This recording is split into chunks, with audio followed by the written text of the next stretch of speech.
Hola, bienvenidos a este espacio Charlas al Vivo, en el que ya sabes que hablamos un poco de todo, sobre todo básicamente de política, aunque no tan apegados a la coyuntura, y para eso hoy hemos traído a Luciana Campero.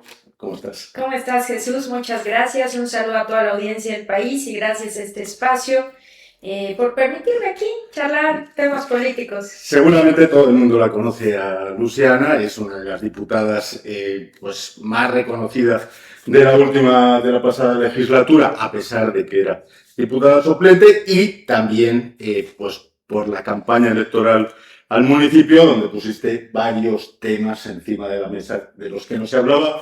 ¿Qué te queda de aquella campaña? ¿Cómo te sientes? ¿Cómo te has sentido después? Bueno, la verdad que sorprendida porque yo creo que esta campaña me ha servido a mí para ver lo peor de la política, el extremo al que puede llegar la gente solo por morder el poder. Yo he visto mucha guerra sucia, la verdad que además he tenido una censura mediática impresionante y obviamente uno compara los momentos en que como diputada he tenido espacios importantes en los medios de comunicación, ni siquiera en esta campaña he tenido espacios para un derecho a réplica de denuncias, ni siquiera denuncias, noticias falsas que se han dicho sobre mí para dañar mi imagen, ¿no? Entonces, yo desprecio mucho eso porque no es la manera en la que se compite y no lo digo solo yo, sino que esto se ha demostrado en diversos estudios que se han hecho de varias candidatas mujeres, tanto a alcaldías, gobernaciones, consejos y asambleas. Yo he sido la candidata más atacada a nivel nacional con noticias falsas y bueno, eso creo que no daña mi imagen, sino daña el derecho que puede tener cualquier persona de querer postular un cargo político. Vamos por partes, porque me has hablado de dos cosas. Una cosa es el resultado, otra cosa es la campaña. ¿Cómo analizas primero el resultado?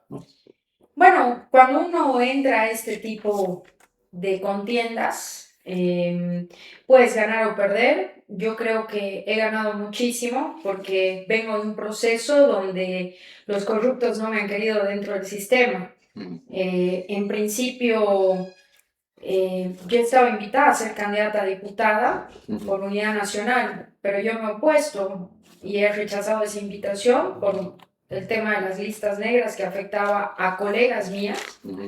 Luego me sacaron la hoja con libre para ser candidata a senadora. No quedó muy claro si fue dentro del órgano, si fue la gente libre. Ahora tengo un poco más claro el panorama, pero en ese entonces no estaba claro. Luego hice mi propia agrupación ciudadana, no a nivel municipal, sino la hice a nivel departamental, en 21 días de 30 que te da el órgano electoral, pero además sobrepasando 4.000 firmas que te exigía el órgano electoral. O sea, nosotros hemos conseguido el límite de firmas más 4.000 extra, con un banner con mi cara. Esa ha sido la forma en que nosotros hemos creado nuestra agrupación departamental. Salió la ley, no pudimos participar porque no cumplíamos los 90 días, aunque hubieron luego otros partidos que tenían menos cantidad de días de vida que nosotros y participaron en la elección. Podían participar en la nacional, claro, también. Y bueno, hemos seguido todo el proceso que correspondía y al vernos ya contra la pared tuvimos que buscar una alternativa para presentarnos en alianza porque no pudimos participar con sigla propia, pero creo que he ganado más allá del resultado, que lo tomo con muchísima humildad y agradecimiento, porque hay gente que sabe que esta ciudad necesita renovación y sabe que necesita para resolver muchos de sus problemas terminar con la corrupción. Mira lo que está pasando hoy en Cetal y Cosal, mira el precio de las facturas. Son empresas monopólicas y hoy siguen afectando a la realidad de los tarijeños. Lo comentaba al principio, fuiste, digamos, la diputada de Revelación siendo suplente, o sea, una de las que más ruido hizo. ¿Crees que has pagado un poco el precio de la fama, el precio de destacar, digamos, por encima, dentro de un sistema, pues lo decías, ¿no? Que has conocido, digamos, un poco lo peor de la política desde finales de la legislatura? ¿Crees que has pagado un poco eso? Yo creo que he pagado el precio de denunciar a los corruptos, porque la alternativa del frente, la ganadora, se ha aliado desde Marcelo Poma, que tiene su concejal hoy ahí, Marcelo Poma, que ha sido evista, arcista, creo que al final resultó siendo evista, la gente de Chonta, la gente que le ha hecho daño a la ciudad y que le ha hecho daño al país y al departamento ha terminado aliada ahí, ¿no? El evismo como tal, porque yo veía a todos los evistas haciendo Williams Guerrero, todos los evistas haciendo campaña en favor de la otra alternativa, la que ganó, y todos los corruptos que denuncié, por supuesto, pero no sé si sea tanto el precio de la fama, sino creo que ha sido más el resentimiento de quien les ha dicho sus verdades, porque en esta ciudad yo te puedo garantizar algo, Jesús, en un café vos puedes hablar muchas cosas, decir muchos chismes, muchos rumores o muchas verdades, pero pocos son los que se animan a decirlo en sus redes y en los medios de comunicación. Y te aseguro que en los pasados 5 años nadie lo ha dicho como yo. Y estoy viendo de nuevo el silencio y la complicidad con los corruptos. Aquí estamos en un medio de comunicación muy prestigioso y creo que vos podrías darme con certeza la razón en esto que te digo. Ya vamos a cumplir un año de un nuevo gobierno, nuevas autoridades y nadie denuncia corrupción de ningún tipo. Nadie se anima a decir las cosas porque por detrás se denuncia hasta cierto punto para conseguir beneficios y luego se calla. Nosotros hemos llevado las cosas hasta el final, hasta el límite, diciendo las verdades que todo el mundo las habla en los cafecitos, pero que nadie se anima a decirlo de frente.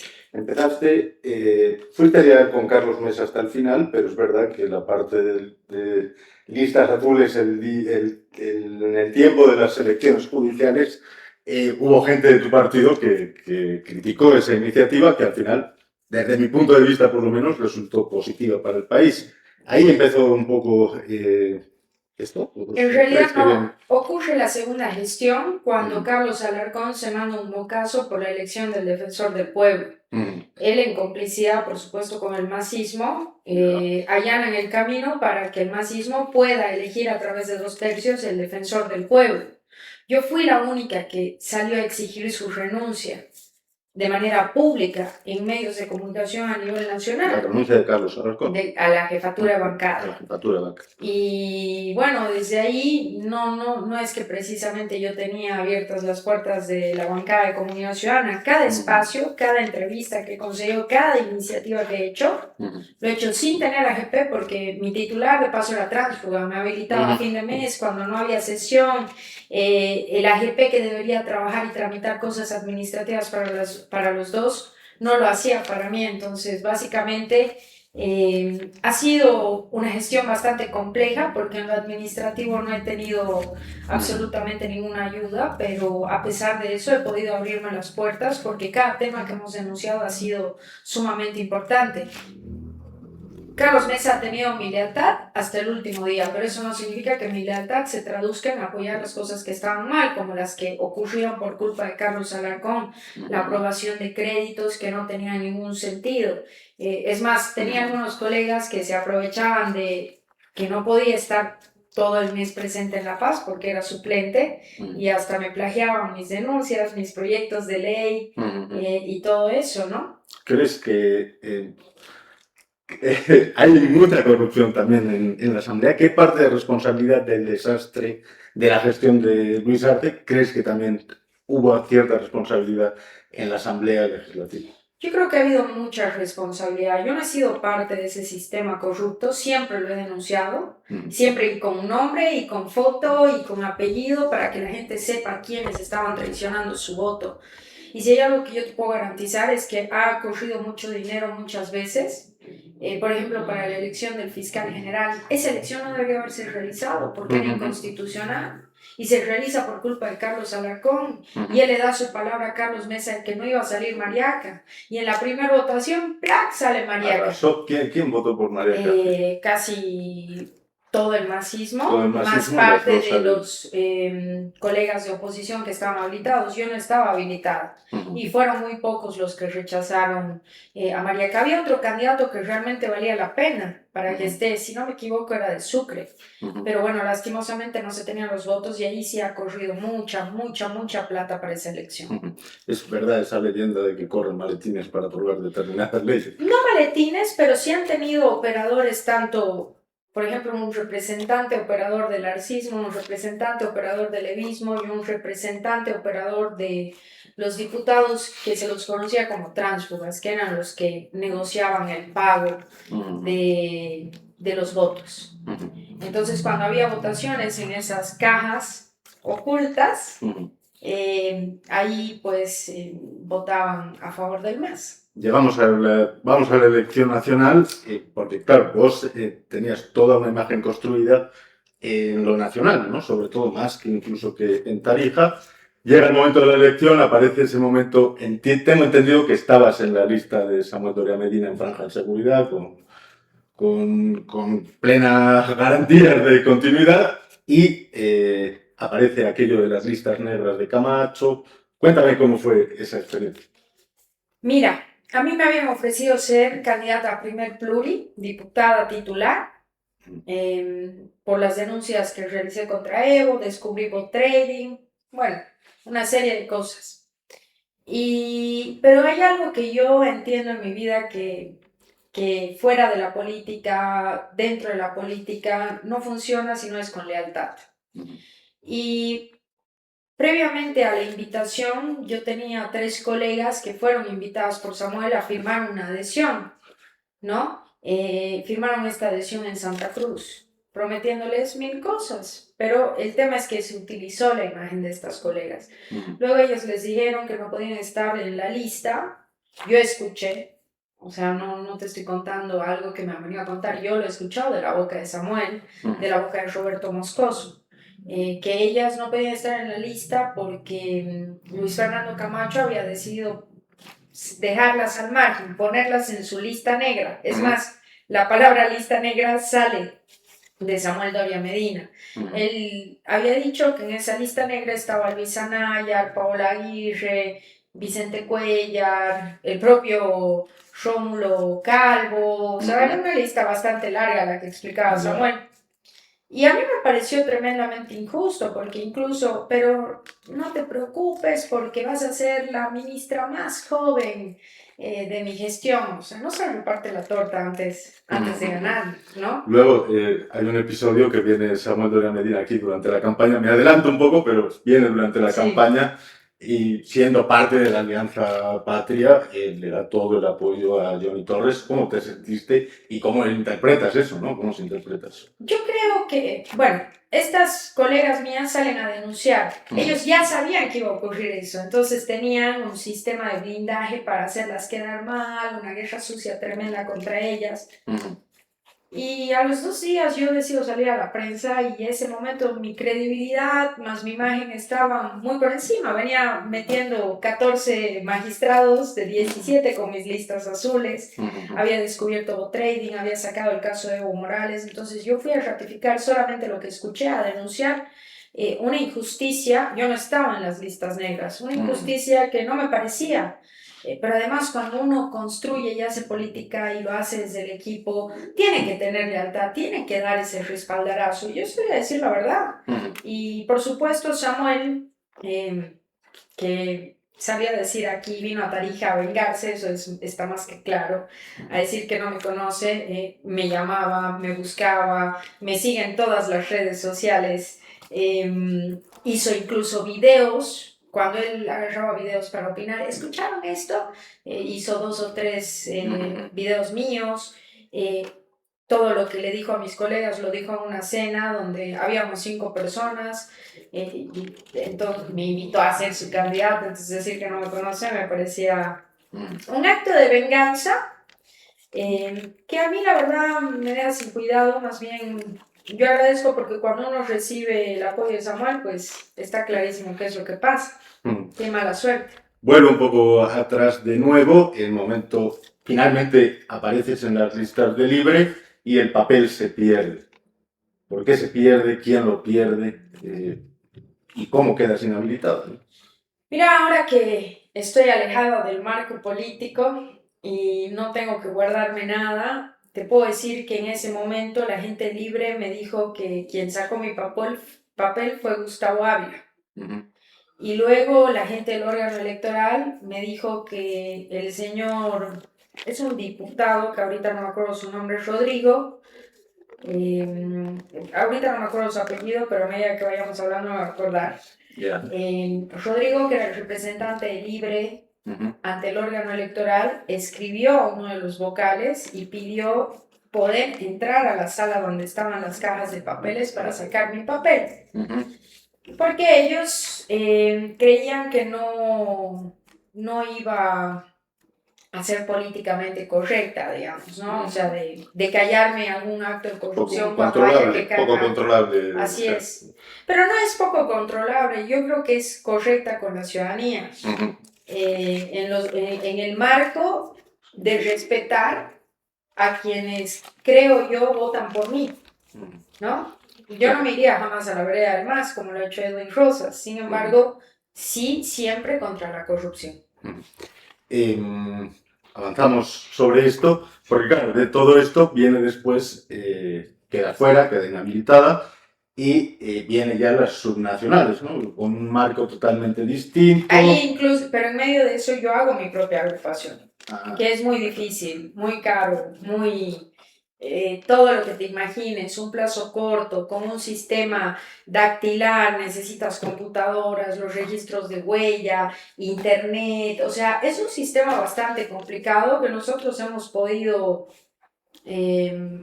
aprenderlo la primera semana para poder la segunda y tercera semana lograr el objetivo, porque además teníamos que llegar a cierto número de firmas por municipio y por provincia, y gracias a Dios hemos cumplido ese reto que parecía casi imposible, ¿no? Que queda nada.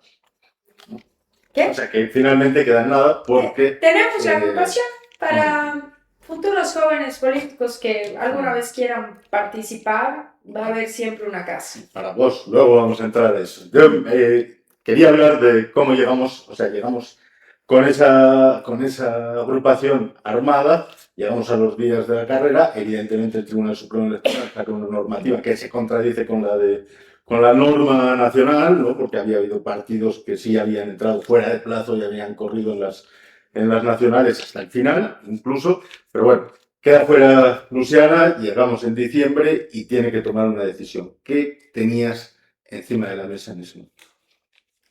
Yo tenía invitación para ser candidata a la alcaldía de todos los partidos políticos y agrupaciones ciudadanas de Tarija.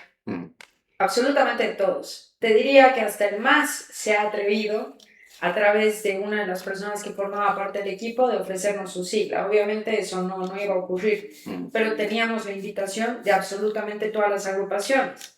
El tema es que ellos no querían el equipo de Luciana, querían Luciana candidata y nosotros decíamos todo lo demás. Había dos opciones, sobre todo encima de la mesa, que se acomodaban a vos, que eran precisamente Patria y Camino al Cambio. ¿Tenías ofrecimiento de Mario Cosillo para ser candidata a la alcaldía? Sí, sí. Nosotros estábamos casi ya cerrados con Mario. Ya veníamos trabajando en una posible lista de candidatos al consejo, pero hay gente también ahí adentro que nos dilataba. También era el tema de los espacios en las listas, no teníamos muy claro eso, y bueno, yo cuando doy una palabra la tengo que cumplir, ¿no? Si yo te digo ya, te voy a dar el 50% de algo, tienes que cumplir pues los espacios. Lastimosamente no estábamos yendo consigo a la propia, no podíamos hacer alianza, y bueno, en eso nosotros entendíamos que Patria, como todos los tarijeños, estaba con Johnny Torres para llevarlo de candidato a alcalde, ¿no? Pero bueno, nos buscó, Rodrigo me llamó, primero hubo acercamiento con otros miembros de nuestro equipo, luego finalmente Rodrigo me llama. Yo creo que en ese entonces su imagen era buena, no había pasado absolutamente decreto, tarquía, no había pasado nada de eso. Y Recuerdo que hablamos esos días, vos y yo, y estaba sobre la mesa también la más que probable inhabilitación de Mario Cosillo. No sé si, o sea, se hablaba en diciembre prácticamente en todos los mentideros de La Paz y de Tarija. ¿Eso pesó de alguna forma en la yo decisión? creo que fue tremendamente injusto. Yo a Mario lo quiero. He conversado, no ahora, he conversado casi mis 5 años de gestión. Yo creo que no debería haberse dado esa inhabilitación, pero más que injusto, me parece una canallada, porque sé quién ha buscado inculparme de esto, pero haciendo un trabajo increíblemente bien, para culparme de esto y que yo me tenga que llevar el fardo del castigo cuando no tenía absolutamente nada que ver. Sí, pero digo que en diciembre, cuando todavía estaba en carrera, se Se sospechaba sospechaba. que eso podía pasar. ¿Eso pesó de alguna forma en tu decisión de No, ir con Rodrigo? ¿O qué es, no, cuál fue el, qué es fue lo que una pasó? decisión democrática en equipo. Fue una decisión democrática en equipo.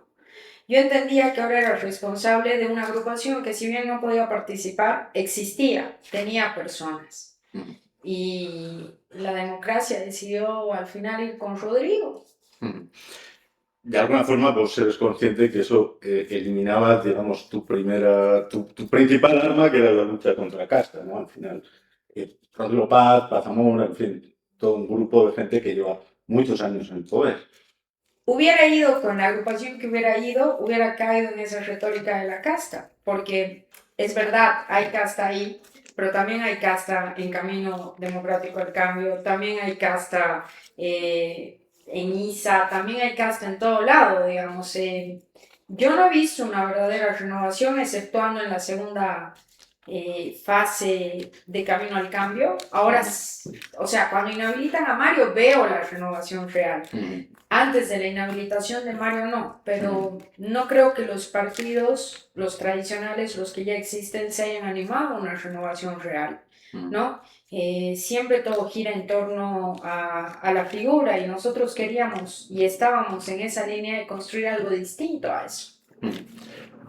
Claro, bueno, distinto al final, dentro del oficialismo, como que...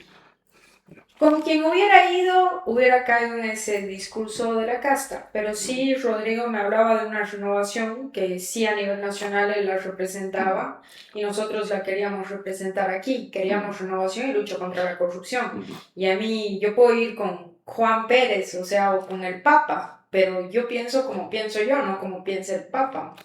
Eso sí lo tengo claro, y creo que he tenido 5 años para demostrarlo. Me comentabas al principio, o antes, que claro, al principio cuando decides ir con Rodrigo Paz, Decidimos. deciden ir con Rodrigo Paz, claro, después empieza a pasar el 5503, después Tariquía, incluso el tema de Mauricio Adamayo, en fin, varias cosas y varios pronunciamientos que ayudan, digamos, no sé cómo lo sentiste en campaña, o sea, parecía que realmente no ayudaban demasiado ni a sus candidatos en el país y particularmente en Tarija. No, yo te diría que hemos cargado mochilas muy difíciles. Primero, el costo de la gasolina, como costo, ¿no? Se sube el precio con el 5503. El ingreso a Tarquía, que ha sido fatal. Sin embargo, yo he ratificado mi posición porque estábamos en una alianza, pero eso no significa que yo tenga que pensar que haya que entrar a Tarquía, jamás. Es más, he ido a la marcha en defensa de Tarquía, me he pronunciado en mis redes. Ahí sí que me han hecho una guerra sucia abusiva, porque me salí a atacar el presidente del Comité Cívico Juvenil, que está prorrogado de manera ilegal y nadie dice nada, a los medios de comunicación, y cuando quería salir a defenderme, los micrófonos, de estar así, los habían guardado. Y los que hacen las entrevistas me decían que si me entrevistaban a mí, no iban a recibir su pauta publicitaria. Entonces, eso era tremendamente injusto. No solo Mauricio ha sido un amigo, también porque lo conocía, él trabajaba en la brigada parlamentaria, pero incluso lo conocía desde antes. Él era nuestro candidato a concejal, pero también era el jefe de campaña nuestro. Lo que ocurrió fue un golpe realmente como amigo, como persona, como ser humano, durísimo, pero también sí anímicamente para todo el equipo que componía esta contienda, ¿no? Y bueno, era muy difícil llenar ese espacio que Mauricio había dejado en la candidatura, eh, complicado. No pudimos tomar muchas decisiones también internas, todo lo que nos habían pintado al final del día no se podía ir solucionando porque venía cada vez un problema, otro y teníamos que ir apagando incendios. Y no me acompañó el hecho de que muchos candidatos nuestros no quisieron salir a defender lo que era correcto, porque le tenían miedo al sistema monstruoso que había armado el alcalde en contra de nuestra candidatura. Me hablabas de lo de Armayo, como te preguntaré, porque todavía faltan algunas cosas por cuadrar, digamos, de la versión, ¿qué es lo que ustedes saben, digamos, de ese asesinato? Yo sé que él rechazó una coima que le ofrecieron, pero también él ya había renunciado al cargo que tenía porque iba a ser candidato al consejo, pero bueno, vos ves que la mafia es resentida y eso es lo que hay que terminar en el país. Yo espero que puedan resolverlo, sobre todo por la tranquilidad que merece la familia. Claro, para que la historia de la coima siempre como que casi no cuadra, digamos, por el hecho de que ya no estaba en el poder y que, bueno, eso, o sea, Sí. pareció más un mensaje hacia Rodrigo Paz, no sé si eso lo baraja. No, porque él había comentado con algunos cercanos a este equipo que se había armado de gobierno, que recibía amenazas, pero normalmente yo he recibido miles, pero jamás te imaginas que pase algo así, ¿no? De corruptos miles, digamos, pero ya ves que te digo que él ya no estaba en el cargo porque justamente era candidato nuestro. Nosotros, por cambiar de tema, y por ir cerrando también esta parte de la campaña, nosotros en el país defendemos editorialmente la continuidad de las figuras políticas, sobre todo de las personas que cargan una candidatura, porque son las que defienden, ¿no? ¿No te arrepientes de alguna forma de haber ido a la alcaldía y no haber podido madurar más en política, digamos, o tener más recorrido, digamos, seguir como concejal, como asambleísta, como diputada, o sea, seguir en otros ambientes y no jugártela toda la alcaldía? No me arrepiento de nada de lo que he hecho. Sí me arrepiento de haber elegido mal a las personas y haberles entregado mi lealtad. Eso sí puedo arrepentirme, porque uno piensa que la política es como la vida, ¿no? Que puedes darle tu confianza y tu lealtad a ciertas personas, pero no me arrepiento de habérmela jugado porque ya ves que JP, con 38 años sin haber tenido ni siquiera experiencia legislativa, hoy está a la cabeza de su departamento.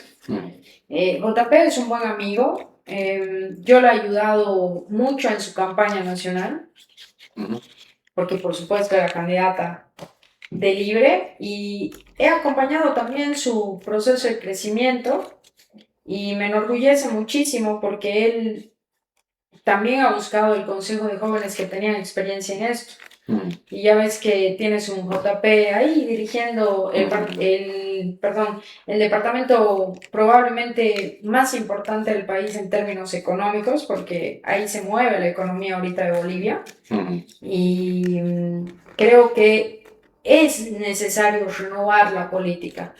De repente, si no haya podido ser conmigo, me encantaría que en un futuro sí veamos una renovación real, no solo en las gobernaciones, también en los municipios, en los consejos, en las asambleas. Creo que es sumamente necesario. Te siento dolida con gente, no sé si me quieres... No, pero sí me han infiltrado bastante gente. Lo que ve la gente más allá de la guerra sucia es una cosa, lo que nos han hecho por dentro ha sido nefasto, ¿no? Nos han infiltrado gente que luego ha salido a la prensa a decir estamos dejando al equipo de Luciana Campero porque no contesta el celular. O sea, eso era una mentira fatal y no podíamos defendernos porque no teníamos la réplica en esos medios de comunicación, pero nos han infiltrado gente de su equipo desde el inicio. Y no solo me lo hicieron a mí, también se lo hicieron a Gustavo Carvajal. O sea, esa es la política, pues, para no decir el nombre del partido, de de estos que están años, ¿no? Hablemos del presente. Tienes 3 concejales, o Patria tiene 3 concejales. ¿Hay alguna coordinación ahí? Sí, coordinamos, sobre todo con el primero.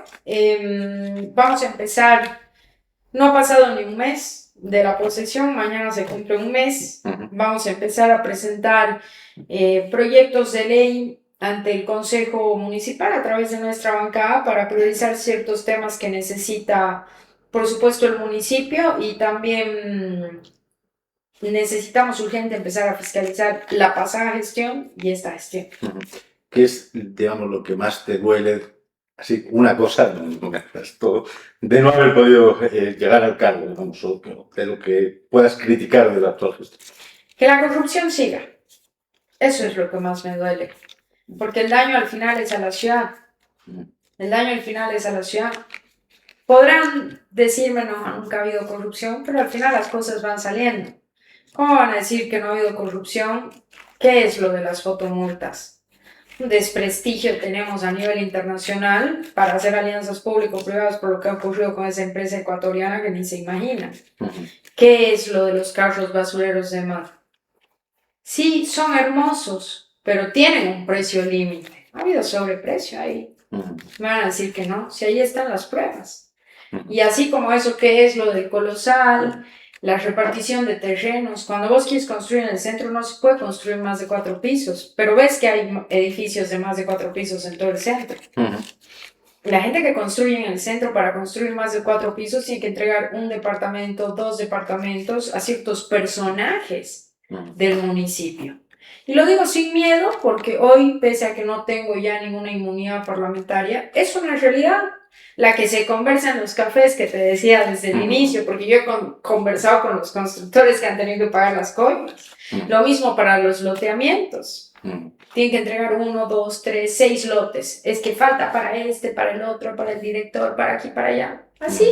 Así se han ido haciendo de plata. Y hay planimetrías, porque la supuesta ley de planimetría era para entregar sobre lugares que ya estaban con construcción, ¿no? Es decir, que se habían avasallado, pero ya había una casita construida ahí. Hay planimetrías entregadas donde no hay una piedra a nombre de familiares de quienes hoy son autoridad. Entonces, eso es corrupción y eso le hace daño a la ciudad. Porque mientras no se priorizan los problemas de la gente, por ejemplo, al frente de la Domingo Sabio sigue estando todo tinieblas. Lo he denunciado yo, lo han denunciado los ciclistas, los que corren, los estudiantes. Sigue siendo una tiniebla. No se le va a poner un foco, porque no se le da prioridad al problema de la gente. Hablemos de Patria, de partidos. No sé en qué ha quedado aquella alianza. No sé si coordinas con alguien, si coordinas con el presidente Rodrigo Paz. ¿Se ha vuelto a hablar? Le mando algunas ideas que tengo. Todos creo queremos ayudar. Cuando veo alguna publicación interesante en redes sociales que le escribe al presidente, también se la mando. Pero más allá de eso, no hay un enojo, no hay una pelea, pero está todo bien y todos estamos afanados en poder ayudar a que la democracia siga vigente en nuestro país, ¿no? ¿No te va a dar pega el presidente? Mira, no he recibido una oferta y creo que igual de todas maneras cualquier ciudadano puede verificarlo a través de la Contraloría. Pero más allá de la pega, yo creo que estamos en un momento de contribuir a cuidar la democracia. Y ese no es solo un trabajo mío, es un trabajo de todos los bolivianos. Como te digo, yo ahorita terminando la entrevista te puedo mandar la cantidad de proyectos, de ideas que le mandaba a Rodrigo, de publicaciones, de cartas que le han escrito, que tienen un buen contenido y lo voy a seguir haciendo hasta el final de su gestión y ojalá tenga la oportunidad la siguiente vez de conocer al siguiente presidente para también seguir aportando con ideas porque lo que queremos es hacer un mejor país. ¿Pero hablas con Rodrigo? O sea, ¿te responde ahí en comunicación? Yo creo que estos días él ha estado muy metido en el problema. La última vez que hablé con él habrá sido los primeros días de mayo. O sea, la última vez que me respondió, ¿no? Bueno, hay relación.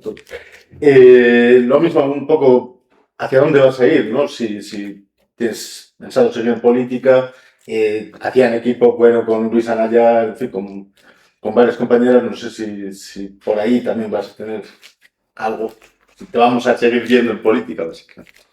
No, Luisa no me invitó a ser parte de su equipo.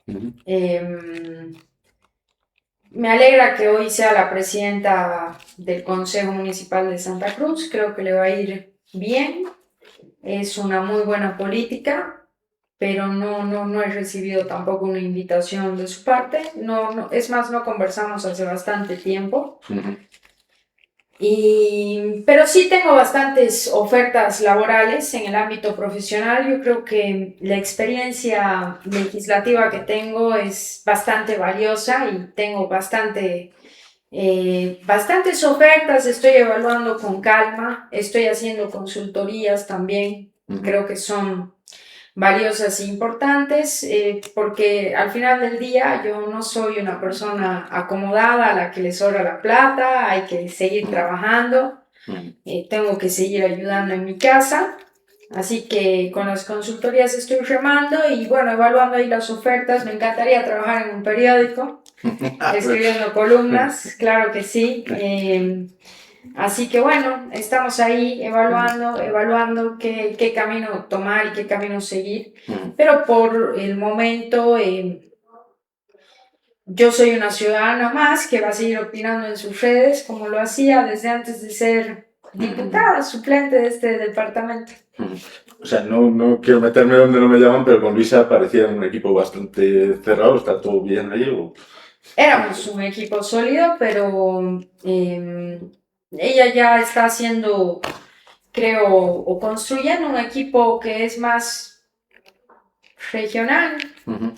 Sí. Para ir cerrando, está Rodrigo Paz en un momento bastante complicado. El otro día te veía que escribías sobre el revocatorio, pero no sé cómo ves la salida, digamos, a esta crisis, ¿no? A la actual crisis que está atravesando el país. Mira, creo que hay sectores movilizados que tienen demandas legítimas, como el magisterio, por ponerte un ejemplo. Y creo que el resto de sectores les responden 100% a lo que quiere Evo Morales y a lo que quiere el narcotráfico. Hay una periodista que a mí me encanta, que es Amalia Panda. Amalia sale a decir: el hijo de Luis Arce, en su momento, hace años te hablo, está detrás de los negociados de YPFB y el litio, y nadie le creía, y le han dado incluso una sentencia, un proceso de ética periodística, y luego se demuestra que era verdad. Hace un mes o 2 meses atrás, al decir: va a haber un golpe contra Rodrigo Paz, se está armando un golpe contra Rodrigo Paz, no había ni una movilización. No, que Amalia está hablando cualquier cosa, que empiezan las movilizaciones. Amalia tenía razón. Ayer o antes de ayer, Amalia dijo que detrás de esto está la gente de Marcet, porque estas movilizaciones empiezan a los días de que atrapan a Marcet y se lo llevan a Estados Unidos. Detrás de esto está el narcotráfico. ¿Cómo te explicas que Ponchos Rojos, gente de Tupac Katari, tenga pues los rifles que tienen, que estén haciendo esas barbaridades en las carreteras? ¿Quién financia eso? Hay que hablar las cosas como son. Uno dice: Evo Morales lo financia. ¿Y quién está detrás de Evo Morales? El narcotráfico. ¿Cuándo has visto pues una persona común y corriente con esos rifles en la calle? Eso no es normal. Entonces, yo sí creo que hay sectores movilizados por política y por narcotráfico que quieren hacer caer este gobierno, y no de una manera democrática. Al final, este presidente ha ganado con el 55%. Te entendería si esta movilización capaz fuera contra Luis Revilla, que no tiene ese respaldo. Pero sí creo también del otro lado que no solo es convocar a dialogar, sino también escuchar. Y si yo te digo: Jesús, mañana voy a traerte un café a las 5:30 de la tarde, tengo que cumplirte, pues, que te tengo que traer el café a las 5:30 de la tarde, ¿no ve? Aunque sea feriado mañana. Pero si yo no cumplo, entonces falta esa lógica de cumplir también lo que uno se compromete y de cumplir rápido. yo entiendo que es un gobierno nuevo, que hay un sistema ahí montado con mucha burocracia, que es bien complicado de entender todavía porque hay las trabas que han dejado a través de leyes, de normas, de decretos administrativos, etcétera, etcétera. Pero se necesita rapidez y agilidad para que no te coma justamente la calle que hoy está convulsionada por el narcotráfico y por Evo Claro, el Morales. discurso del gobierno va porque es una cuestión de demanda sectorial, Pero pero en ¿sabes qué realidad haría yo? yo lo que veo es que es la gente que le votó que realmente ha perdido la confianza, Sí, ¿no? pero ¿sabes qué haría yo? Yo saldría a una conferencia de prensa a decir, aquí está, yo voy a solicitar mi revocatoria en 2 años y medio, porque lo puede hacer cualquier ciudadano, si es que consigue el 15% de las firmas del padrón electoral para ir al revocatorio. Aquí está mi solicitud, con fecha, no sé, 2027 del 2028 Cumpliendo debería la decir. norma, digamos, ¿no? Claro. El 30 de enero del 2028. Aquí está, yo lo voy a presentar. Tienen mi compromiso en 2 años y medio, como establece la Constitución Política del Estado. Hasta mientras, nuevo padrón electoral, ya nada de sanear ni nada, nuevo. Fortalezcamos el órgano electoral, lo volvamos una instancia con credibilidad fuerte para que no venga ningún otro autoritario como Evo Morales a pisotear y a vulnerar todo este sistema electoral que tenemos en el país. Hagamos uno nuevo, lo hagamos bien, con empresas que tengan credibilidad, invitemos a los mejores, a los que más entienden del tema, veamos si seguimos con diputados y senadores suplentes o ya no, veamos si reducimos los curules porque estamos en una crisis económica dura, mejoremos todo esto y en 2 años vamos. Y por ahí, ¿quién te dice? Por ahí Te calma la cosa. se queda él, incluso, o sea, por ahí no se lo revoca. ¿Crees que caerá? ¿Crees que caerá? No. Yo creo que en 2 años pueden ocurrir muchas cosas. Mira lo que ha ocurrido en 6 meses. El país es un sub y bajas increíble, ¿no? Pero sí creo que hay maneras de solucionar el problema y maneras inmediatas de hacerlo y que la cosa no es tan difícil cuando hay voluntad y cuando se escucha a las partes. Creo que,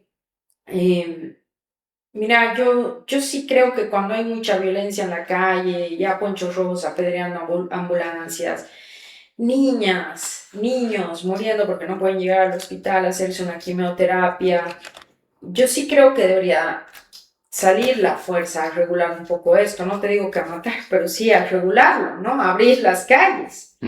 Pero también pienso en la historia de Rodrigo, que él viene de escapar de las dictaduras, de lo que le debe sonar a esa familia, un estado de excepción, y es una situación compleja y complicada, porque además entregarle un muerto a Evo es pues que se avive y esto se prolongue y sea mucho más duro. Entonces yo espero que se pueda solucionar a través del diálogo, pero si a través del diálogo, por ejemplo, se ha dicho, Argüello va a ir a dialogar, pero quítenle la orden de aprehensión. Le quitan la orden de aprehensión y ayer dice, aprovecha él, ya no tiene orden de aprehensión, va a su cabildo a decir que estas movilizaciones van a ser peor, van a ser más duras, mientras se ríe. Argüello gana 45,000 bolivianos del Estado. Bueno, no sé si le... Entonces, si hay un pedido de un lado, te cumplen, ya te vamos a levantar, ya queremos dialogar, ver cómo resolvemos. Te levantan y vuelves a salir a amenazar. ¿Qué diálogo sincero puede existir así? Esto de quitarle la orden de aprehensión por orden Es del un gobierno está tremendo. medio extraño, ¿no? Pero bueno. Porque se puede haber levantado la denuncia. También no te olvides que tiene orden de aprehensión porque el gobierno, el Ministerio de Gobierno, ha presentado la O sea, denuncia. no ha sido así, ha sido vía justicia. Pero bueno, ¿crees también que la gente del Oriente le ha puesto fecha a Rodrigo? O sea, le está exigiendo ya, la gente de Santa Cruz, le está exigiendo soluciones o puede llegar la presión por los dos lados. Yo creo que Rodrigo tiene muchas presiones en este momento, pero yo también creo que la gente del Oriente no quiere que Rodrigo se vaya a la presidencia. A ver, vamos a una elección ahorita. Imagínate este escenario. Lara presidente, convocando elecciones en 3 meses. ¿Vos crees que Evo Morales no va a participar en la elección si la eres presidente? Te lo pregunto de manera honesta. O sea, Evo Morales tiene sus limitaciones, digamos, pero también se anuló. O sea, es una elección en la que se eliminaron muchas siglas, ¿no? Y que no tuvo participación de todo el mundo. Sí, pero la plata del narcotráfico te puede comprar la sigla que quieras ahorita. ¿Y cómo sabes que Lara va a cumplir llamar a elecciones en 3 meses y que no cierre el Parlamento? O que no haga muchas cosas de las que ha hablado todo este tiempo. Yo creo que en este escenario, sacando un presidente por la fuerza, además irracional, te puede permitir un escenario donde vuelve Evo Morales y yo te garantizo que ellos volverían a gobernar el país. Y ahí ya no tendríamos más charlas como estas, porque van a perseguir un montón de gente que vaya a denunciar estos 5 años. El ser más vengativo que debe haber en Bolivia, ¿no? Entonces, yo también digo, pucha, si Evo vuelve, ¿qué tendría que hacer yo? Irme. ¿Qué tendría que hacer tal que lo ha denunciado el otro? Es complicado. Yo no creo que tenga capacidad de volver, pero bueno, veremos. Yo también pensé que no tenía capacidad de movilizar a las calles, pero sí veo que las están movilizando. Es más fácil eso que ganar una elección, ¿no? Vos mismo me acabas de decir que Rodrigo ganó con esos votos. El voto popular, no necesariamente con el voto de Evo, ¿no? Pero ese voto popular, ¿dónde va a ir ahorita si no se siente identificado con nadie? Tenga una opción ¿Con que se Milton? identifica, desde luego. ¿Con Lara? No desde creo. luego con Rodrigo, que se ha dado la vuelta, digamos, no se siente representado. Pero no se siente ni siquiera representado con Andrónico. Han votado por Rodrigo. Entonces es mucho más fácil que puedan volver a sentirse representados con Evo Morales. Si es que se lo deja participar de la elección. Lo que ocurre allí, y para cerrar este tema, perfecto, vamos a una elección. Si quiere el movimiento popular que tenga un candidato nuevo, que para mí es en realidad la izquierda, pero que se ejecute la orden de aprehensión en contra de Evo Morales. Yo creo que eso es lo justo. Y te lo digo como tarijeña. ¿Por qué no lo ejecutan? Y no sé, porque eso es una responsabilidad del ministro de Gobierno, así como se lo he dicho muchas veces a Eduardo del Castillo y al señor Tuco Viedo, que ha tenido bastante tiempo además, no sé por qué no ejecuta la orden de aprehensión de Evo Morales. La policía es la que tiene que ejecutar la orden de aprehensión.